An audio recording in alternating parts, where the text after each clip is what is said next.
this is how I created this shot for an upcoming animation that I am creating for my channel. So we're going to break down some of the notations here, and I actually made sure that I did the notations correctly.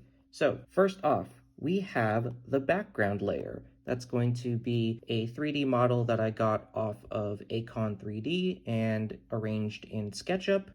This is what it looks like when it's fully there, and obviously I'm going to be doing some color correction and compositing to make it fit with the scene. Next up, we have the character itself.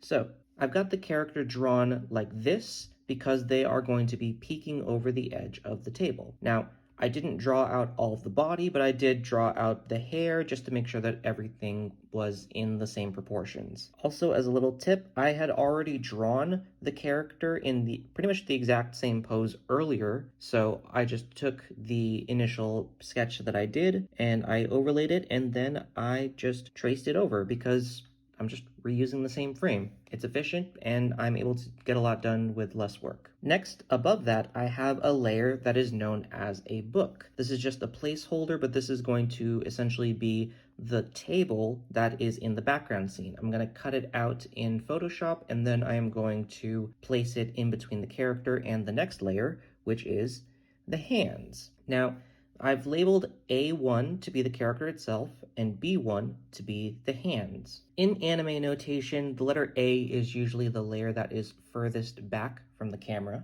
and then B would be the next layer up, and so on. And in this case, because the hand is going to be overlapping with the table, I've decided that the book layer is going to be in between A and B.